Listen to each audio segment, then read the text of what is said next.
las crónicas del barrio.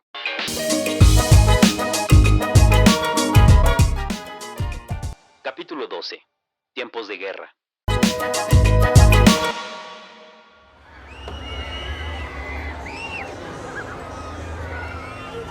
El sonido de los juegos mecánicos repercutía por la avenida.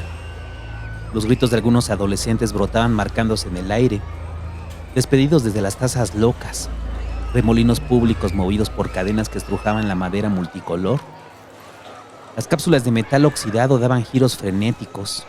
El motor de gasolina que les hacía funcionar era opacado por los alaridos eufóricos que un chalán malora les producía al darles más vueltas con las manos, con un sadismo disfrazado de entretenimiento y espectáculo, por el que la gente pagaba con gusto 20 pesos, por una adrenalina inofensiva, nada comparada a la adrenalina que produce el miedo, esa que sus cuerpos generarían minutos después. Las cumbias y alguna canción tecno chocaban en las paredes y se esparcían como humo. Las luces neón perforaban la música. Tubos luminiscentes de diversos colores que decoraban los puestos de comida frita, de espuma artificial, de serpentinas y huevos llenos de confeti. Unos niños tiraban canicas hacia agujeros marcados con números. En su intento de vencer la gravedad, podían ganarse un premio, una alcancía de algún equipo de fútbol, una garra de plástico, una espada con rebabas con la que atacarían monstruos imaginarios. Eran caballeros diminutos con la boca llena de mermelada y chochitos, blandiendo sus espadas en el aire, disparando sus pistolas de dardos de plástico hacia el cielo, mientras un hombre se lleva la mano a la pistola y acaricia el gatillo con los dedos, el mismo que después haría escupir balas reales, de las que rompen hueso y piel, de las que perforan pulmones y arterias. La iglesia se erigía a lo lejos, observando a la gente que olvidaba que ella era la festejada, que la feria era en su honor, juegos mecánicos en el nombre del Padre, azar lúdico para niños en el nombre del Hijo y pan con chistes léperos en nombre del Espíritu Santo. Nadie parecía recordar el porqué de las luces, de los gritos y las cumbias, el porqué del algodón de azúcar, el ponche con piquete y las cervezas en vaso. Una enorme cruz neón servía de farol y gorro festivo. Rayos azules y verdes iluminaban la noche y escribían «Viva Cristo Rey». Unas campanadas falsas sonaban desde las bocinas reventadas en la iglesia, emulando a las de acero y piedra. Llamaban a los feligreses que decidían ignorarlas por el placer de comerse un elote a mordidas. La gente se veía genuinamente contenta. Ahí confluía no solo el barrio, sino otras colonias, otros pueblos y personas. Se aglutinaban para pasar la noche arriba de las atracciones, para ver de nuevo a la mujer araña, para tomar café de olla y comer buñuelos. Era una fiesta que le arrebataba el festejo a Dios y se lo otorgaba a la gente. Preámbulo antes de Navidad, nido de amor para muchas parejas que se descubrían enamorados al comer chicharrones.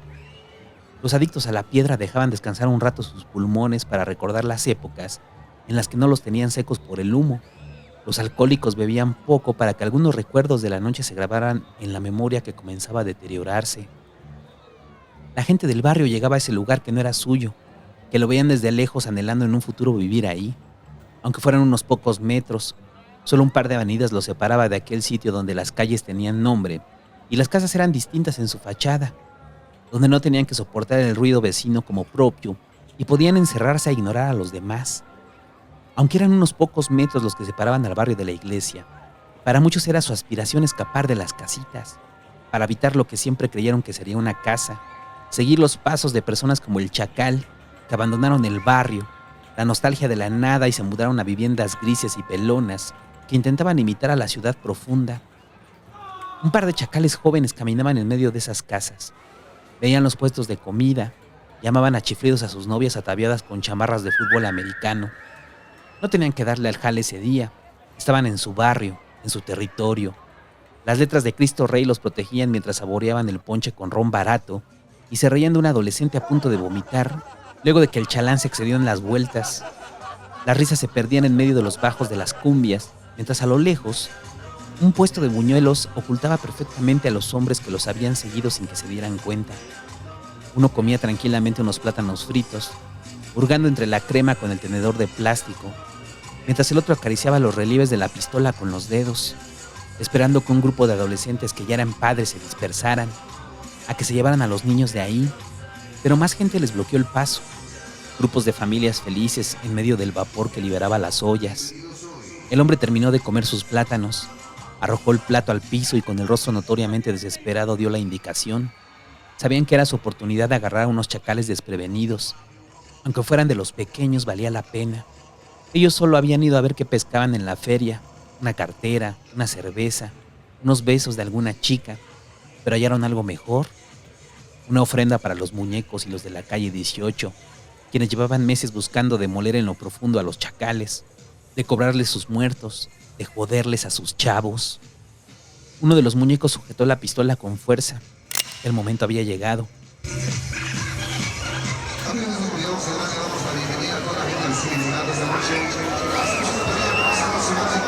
Caminó hacia los chacalitos que recorrían los brazos por el cuello de sus novias y les arrojaban con saña espuma en el rostro. Una con la chamarra gigante repleta de confeti, la otra aún vestida con el uniforme deportivo de la secundaria. Eran una pareja de adolescentes que difícilmente habían cumplido la mayoría de edad, con los rostros morenos repletos de acné, con el cabello endurecido por el gel y uno de ellos con el cuerpo enorme y tosco como el de su tío. Los genes no engañaban, la sangre no podía ser negada. Ese adolescente al que la luz neón verde y azul le iluminó la cara, justo antes de que sintiera el cañón de la pistola en la nuca. Ese mancebo corpulento que se llevaría a la tumba como último recuerdo, la cara de terror de su novia al ver que los muñecos lo encañonaban. Ese cadáver desangrándose en el piso con un agujero humeante en el cráneo, el torso reventado a balazos. Ese adolescente era el sobrino del chacal y era el primero en la lista de los que faltaban por morir, incluyéndolo a él.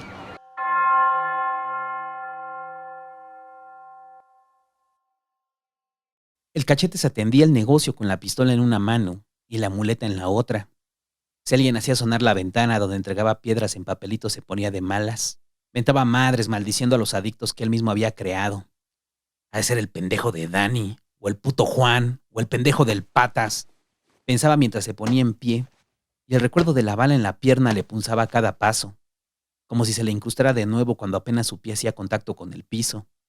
Sabía que su gordura no le ayudaba, pero se negaba a aceptarlo, a pesar de que sus brazos flácidos y cuerudos temblaban sobre las muletas. Tantos años lo había jodido el chacal con su peso para darle la razón y reconocer que su cuerpo gordo y fofo se había vuelto una carga. Aún no se recuperaba del balazo que le metieron los muñecos en la fiesta de Pancho y tenía miedo de que nunca pasara, de quedar tullido de por vida. Gordo, cojo y pendejo, le había dicho el Medusa carcajeándose al verlo regresar en la silla de ruedas.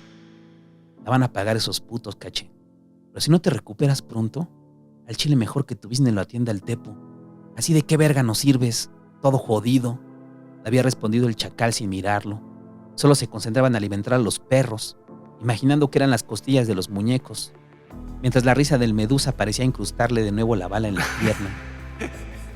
Cuando regresó sobre la silla de ruedas al barrio, empujado por su nueva esposa, con las llantas trabándose sobre el concreto cuarteado y sorteando el cascajo desperdigado en las calles, el Cachetes por primera vez en muchos años sintió ganas de llorar y recordó aquella vez que su madre lo había olvidado en la central de abastos.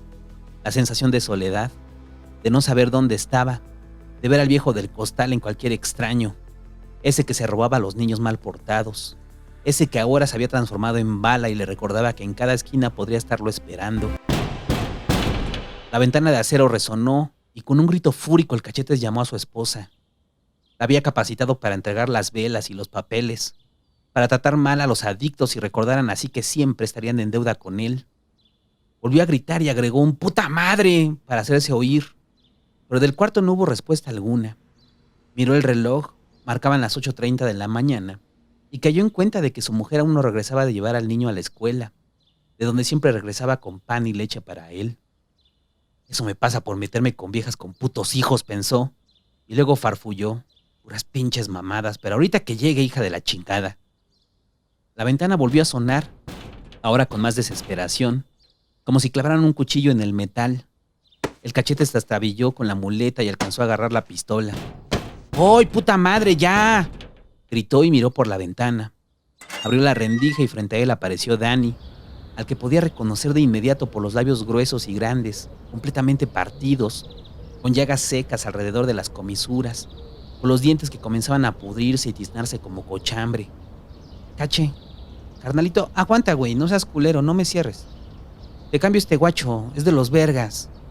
Y Dani le mostró un reloj calculadora con la correa rota, como si se hubiera resistido a ser llevado. Ya te dije que tus mamadas no, cabrón. Vuelves a venir a esta hora y me cae que ahora sí te meto un plomazo, pendejo.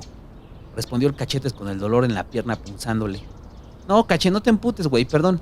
Perdón, carnal, pero aliviáname, güey. Ya al rato me pongo a limpiar y mira, por esta que te lo traigo en chinga. Mira, pinche Dani, mejor vete a la verga, güey. Ya me hiciste emputar. Vuelves a tocar y te echamos a los pinches perros de nuevo. Y Dani se tragó lo que iba a decir. Las palabras se le regresaron a la garganta como reflujo y con la voz baja respondió. Perdón, Caché. Al rato me reporto con varo, güey. El Cachete cerró la rendija, regresó a la sala. En su paso no pudo sostenerse. El peso de su cuerpo lo venció y cayó abruptamente sobre el sillón. Un grito de desesperación salió de sus labios mientras resoplaba para aliviar el dolor. Prendió la tele, miró el reloj y musitó de nuevo. Pinche Vero, ahorita que llegue va a ver. Ya le dije que vaya a su pendeja madre, a dejar el chamaco, cuando yo estoy así. En la televisión unas mujeres hermosas hacían ejercicio, entalladas en licras y tenis. El Cachete se llevó la mano al pene. Se acariciaba viendo la televisión, como una forma de anestesiar el dolor que comenzaba a ceder. Cerró los ojos y comenzó a masturbarse con las voces, mientras farfullaba entre gemidos. Pero ahorita que llegue la culera, va a ver. Me las va a pinches pagar. Ya le dije que no puedo estar así. El sonido de unas llaves sobre la puerta lo interrumpió. Daban vueltas en la chapa y los llaveros chocaban sobre el metal. De seguro agarró las otras llaves, pinche pendeja, pensó y sacó su mano del calzón. ¡Vales verga, Verónica! ¡Ya voy, culera! Y refunfuñando trató de ponerse en pie de nuevo. El dolor en la pierna irradió como fuego hacia su espalda y musitó. Pero ahorita me la pagas, culera. La ventana volvió a sonar, con la moneda replicando escandalosamente. Ah, ese puto Dani, pensó. Ya te dije, güey, si no traes varo al chile te tocan perros, Dani? Gritó y a medio levantar estiró la mano hacia el pestillo de la puerta para ahorrarse unos pasos. Quitó el seguro y cayó de nuevo sobre el sillón, dejando la puerta entreabierta, donde se colaron unos rayos de la mañana. Volvió a resoplar y gritó. Tus pinches mamadas, Vero. Si ya te dije, culera, que debes atender en lo que estoy acá. Ábrele al pendejo de Dani. Y si no te da varo, ahorita saca boleto el culero. Ya estoy hasta la verga. El repiqueo en la ventana de acero paró abruptamente y el Cachete se escuchó unos pasos rodear la casa con rapidez. Apresurado sobre la tierra y la grava, una silueta pasó por la ventana y fue ahí que sintió un pinchazo en el corazón, un escalofrío por todo el cuerpo, una descarga de adrenalina que lo puso en pie rápido, ignorando el dolor en la pierna. Quiso empujar la puerta, pero no pudo. El músculo atrofiado se resistió a funcionar, doblándose como gelatina. Tomó la muleta rápidamente en un intento de cerrarla de un solo golpe, pero al posar la goma sobre el acero, la puerta se abrió con violencia. Una patada la hizo volar como si la hubieran abierto con una explosión. La muleta cayó al piso y el Cachete solo vio una silueta trazada por el sol matutino frente a él y sintió de nuevo ganas de llorar, porque el viejo del costal del que había escapado tantos años estaba ahí, frente a él, con la pistola apuntándole a la cabeza, y con la voz quebrada alcanzó a suplicar. Carnalito, aguanta, güey, no seas culero, no me mates. Y la gente del barrio, acostumbrada al ruido de los disparos, no escucharon aquellos que terminaron en el cuerpo del Cachetes.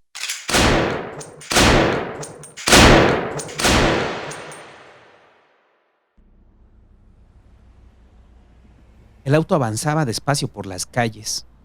El Medusa conducía con calma para no llamar la atención, mientras el Chacal miraba a los peatones completamente en silencio. No hablaban más de lo necesario. Las palabras eran reservadas para cuando veían a alguien de la calle 18 o algún adolescente con pinta de los muñecos. Pero todos los rostros les parecían igual. Por eso llevaban en la parte de atrás a 2 chacales menores, para que les ayudaran a identificarlos. No querían cometer el error de nuevo. Debían tener certeza de que era un muñeco o un 18, porque la gente no les iba a perdonar la confusión de nuevo. Afortunadamente no lo habían matado, solo lo molieron a golpes antes de que su madre y los locatarios salieran a su defensa. «Déjenlo, güey, es un buen chavo», le habían gritado al Chacal, que en su deseo de venganza le había reventado la nariz a cachazos. solo porque tuvo la mala fortuna de parecerse a alguien más. Habían recorrido ya varias veces el deportivo lleno de adictos, las canchas de frontón que se veían desoladas, el gimnasio al aire libre con los postes oxidados, y en ningún lado los hallaban desprevenidos, ni siquiera a uno que sirviera para canalizar los deseos de venganza del chacal. Sabían dónde encontrarlos, dónde se ocultaba gran parte de ellos, pero no podían precipitarse. Entrar a las torres de viviendas los exponía a una emboscada de la que difícilmente podrían salir vivos. La guerra se extendía en pocos kilómetros. El territorio de combate bien podría recorrerse a pie en menos de una hora. Por eso siempre se les veía dando vueltas en el Pointer blanco, a forma de tanque que serviría de escudo en caso de alguna escaramuza. Patrullaban un rato, sin encontrar nada, sin un objetivo claro más que la venganza, y cuando el sol desaparecía, regresaban al mercado, a las escaleras que seguían sin conducir a ningún lado. Estacionaban el auto, y arriba de ellos el elefante blanco parecía protegerlos, como un coloso que en algún momento podría cobrar vida. Se sabían seguros, amurallados entre jitomates, cebollas y carne cruda, resguardados por rejas y cadenas de los puestos cerrados. Al anochecer, la gente ajena a la guerra que se libraba en el barrio salía a comprar quesadillas, a comer tacos de alambre y pastor, a escapar unos minutos del calor primaveral que los sofocaba en sus casas. Muchos ni siquiera se enterarían de la guerra, hasta años después, cuando vieran desaparecer el auto blanco y se preguntaran, «Oye, ¿y el chacal?». Pero los que sabían de la guerra evitaban ir al mercado. Preferían ir al otro que les quedaba más lejos y caminar varios metros más, con tal de no verse en medio de una emboscada. La noche era el momento de mayor tensión, cuando decidían atacar de ambos lados, todos resguardados por las sombras que les ocultaban las pistolas.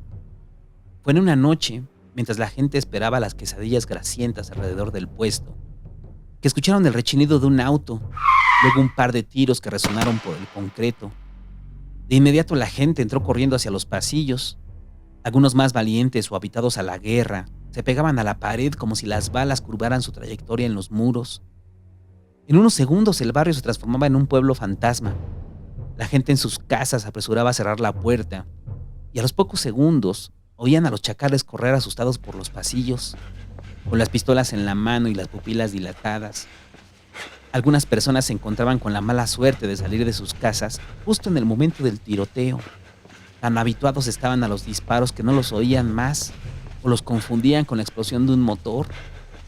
Los chacales pasaban corriendo entre la gente, huyendo de las balas que los perseguían desde la avenida. Si alguien les obstruía el paso, lo empujaban en su desesperación. Les tenía sin cuidado si eran mujeres, ancianos o niños. Si bloqueaban su escape, terminarían en el piso. Gracias a ellos, al temor de ser empujados, la gente del barrio aprendió a no salir, a resguardarse en sus casas, a construir protecciones aceradas sobre las antiguas rejas que volvieron al barrio una cárcel de hormigón. Había un toque de queda autoimpuesto para evitar que los casquillos les brincaran en los pies como insectos. Aprendieron a hacerse delgados para dejarlos pasar en su huida, a mirar el piso y no juzgar el miedo en sus ojos. Se resignaron a no hacer nada porque nada podían hacer, más que suplicar que a cada cabeza le tocara una bala para poner fin a una guerra. Mientras a lo lejos, los chacales se subían al auto blanco y emprendían la persecución, encolerizados porque les habían atacado en su segunda casa, esa que los vio formarse, la que le arrebataron al ingeniero. Les dispararon en su propiedad robada, a la que le guardaban un cariño extraño, como el del secuestrador que se enamora de su víctima y olvida por completo que está ahí a la fuerza. Luego de varios sustos y corretizas, de estar a la expectativa de las balas, con el miedo recurrente a terminar muertos sobre el puesto de quesadillas, los chacales desaparecieron. Así, sin aviso, sin decir nada, sin despedirse de sus múltiples hijos regados en el barrio. Durante semanas nadie los vio de nuevo por ahí. El auto blanco se esfumó junto con el chacal. Del Medusa solo quedaron los perros, que su madre alimentaba por las noches. Gruñían hambrientos, con chillidos nostálgicos que hacían eco en el mercado. La gente regresó a una normalidad recelosa. Las noches volvieron a ser tranquilas, en silencio. Los grillos regresaron a cantar, luego de semanas en las que los disparos los habían enmudecido. Se sentían como en el ojo de un huracán, con una calma que antecede el horror. No podían creer que los chacales hubieran sido derrotados tan rápido, que la paz y la tranquilidad regresaran porque sí, por decreto de sus deseos. Nadie los extrañaba ni los quería de vuelta, ni los hombres que ya no debían pagar el derecho a estacionarse en la calle, como un seguro contra ellos, ni las mujeres que se metían corriendo al verlos con el auto estacionado y la música a todo volumen, ni los jóvenes, temerosos de hallarse en medio de una bala que no era para ellos. Nadie los extrañaba y sin embargo, los adictos de vez en cuando iban a dar una vuelta para ver si en aquella casa con la ventanita se prendía un foco y frunciendo el ceño con un puta madre, emprendían la marcha hacia el territorio de los muñecos. No los extrañaban a ellos, sino a la comodidad de comprar a pocos metros de su casa. Nadie los extrañaba y a pesar de eso el ingeniero siguió juntando las rentas del mercado porque Lao Li sabía que el mal nunca se acaba, que la calma era pasajera. Nadie los extrañaba, ni los gatos, ni las calles, ni los árboles, ni sus hijos, ni el aire, ni la lluvia, ni la bestia. Nadie los extrañaba y aún así, a las pocas semanas, regresaron victoriosos. Nadie supo cómo lo lograron. El tiempo lejos les ayudó a pensar. El chacal mostró una inteligencia que nadie le conocía y logró aglutinar más fuerzas. Se retrajo como ola y golpeó como huracán a su vuelta. Todo pasó en una noche. Los constantes patrullajes dieron frutos. La paciencia fue su virtud y la lujuria su aliada. El líder de los muñecos no podía estar sin su novia, una adolescente a la que le doblaba la edad. Su turbio enamoramiento había surgido afuera de la secundaria, donde le arrebataba el mercado a la competencia. El chacal sabía de su tonto enamoramiento, de sus constantes visitas, siempre en la madrugada, siempre escondidas de sus padres. El muñeco había cambiado su horario para visitarla sin ser sorprendido, con la seguridad que le daban los muertos, con la tranquilidad de haberlos desaparecido por voluntad propia. Su sobrada confianza fue su tumba. Bastó con que los chacales no aparecieran varios días para hacerle creer que había ganado, que se achicaban frente a él, que admitían con la cabeza baja que su tiempo por fin terminaba.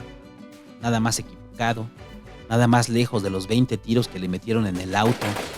Cuando algún adicto avisó a los chacales que estaba puesto sobre la calle, que llevaba un oso de peluche en la mano y el hedor a colonia que dejaba un rastro en el aire.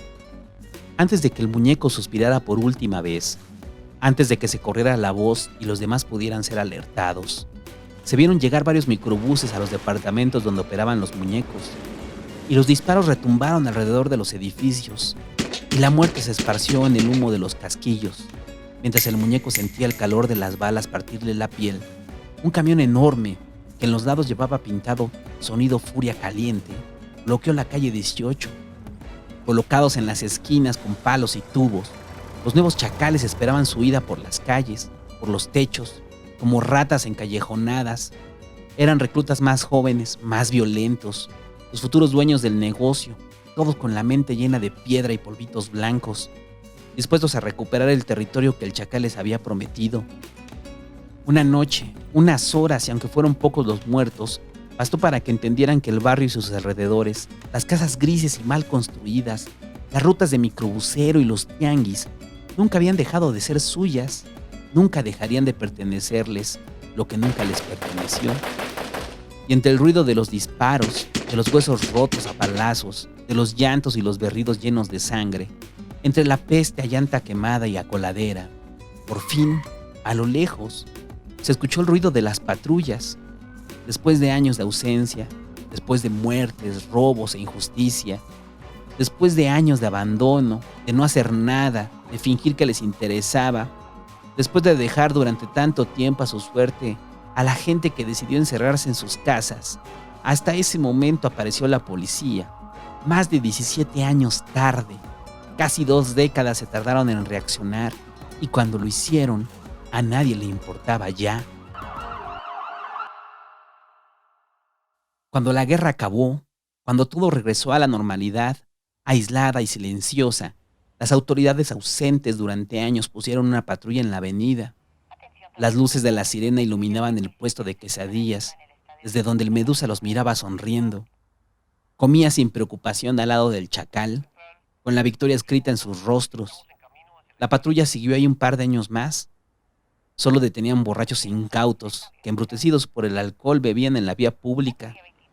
Nunca más hubo asaltos en el crucero, ni autos robados a punta de pistola. porque para ese entonces el negocio de los chacales se había diversificado. Extorsionaban sonideros, tianguistas y locatarios, robaban trailers llenos de mercancía y camionetas de valores donde tiraban a matar a un desafortunado guardia. Secuestraban bodegueros de la central de abasto y se hacían de cualquier auto a punta de pistola. Controlaban las múltiples ventanitas de donde salía la droga y abandonaron aquella de donde repartieron veneno durante años al barrio.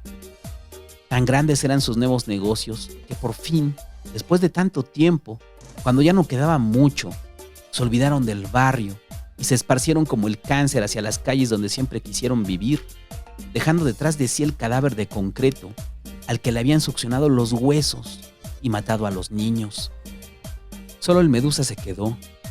Llegó a un acuerdo con el ingeniero y le regresó una parte del mercado. Solo quería asegurarse los terrenos, lo que había construido, su patrimonio ilegítimo, porque sabía que ya nadie compraba en ese mercado, ni a nadie le interesaba vender. Solo la tortillería seguiría abierta.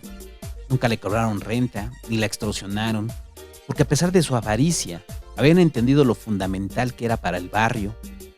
Tortillas y una oficina con los recuerdos de Laoli es lo único que quedó tiempo después, cuando la nueva generación de chacales decidió que el Medusa ya era muy viejo para decirles qué hacer, y como leones o como chacales, terminaron expulsándolo de ahí, y nadie supo nunca dónde se fue, o si realmente se fue.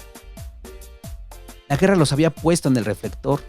Hasta antes de ella nadie sabía quiénes eran. Solo se les conocía como reyes locales, resguardados bajo el anonimato de un lugar que no le importaba a nadie.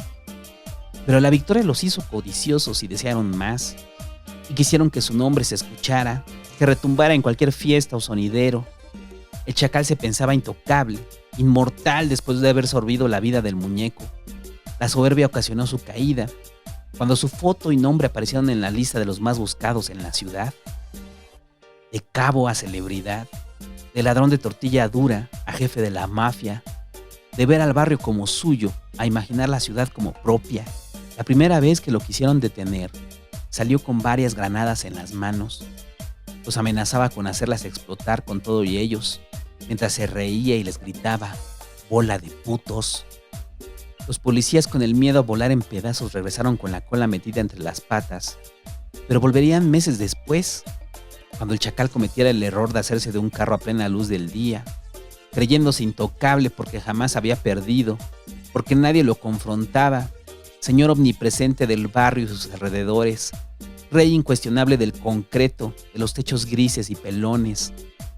Decidió tomar ese auto en un crucero, quizá para recordar sus épocas de juventud, para sentir de nuevo la adrenalina con la que aprendió, o quizás solo era una rutina, tomar porque sí, porque así lo deseaba. Un jale cotidiano y menor terminó en su arresto. No llevaba granadas, ni la M16 que presumía todo saber manejar. No llevaba la 45 con la que había perforado al muñeco, ni la escopeta con la que abría la puerta. Lo agarraron con un revólver simplón, casi oxidado, vestido con una playera barata y unos jeans rasgados. De nada sirvió su intento de intimidarlos, ni los millones que ofreció a los policías. Su cabeza valía más. De todos los policías en servicio, se encontró unos novatos a los que la palabra deber les hacía sentido. Les decía algo, a diferencia de él, que la pronunció en el ejército tantas veces, pero nunca le dijo nada. La guerra dejó al barrio devastado, pero en paz. Pasarían muchos años para que recuperara algo de color, pero nunca completamente, nunca como los primeros años cuando olía a melón. Las autoridades ausentes comenzaron a llegar, primero de a pocos y luego como marabunta. Años después se verían pasar tanquetas blindadas, camionetas con metrallas y hombres con el rostro tapado. El elefante blanco que nunca sirvió fue desmantelado. Su cuerpo de metal interfería con los helicópteros de la policía. De él solo quedaron las huellas de los remaches sobre el concreto y la promesa de servir algún día.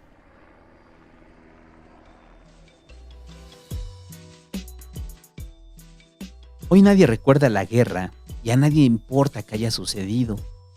La feria sigue cada año brillando con su cruz neón.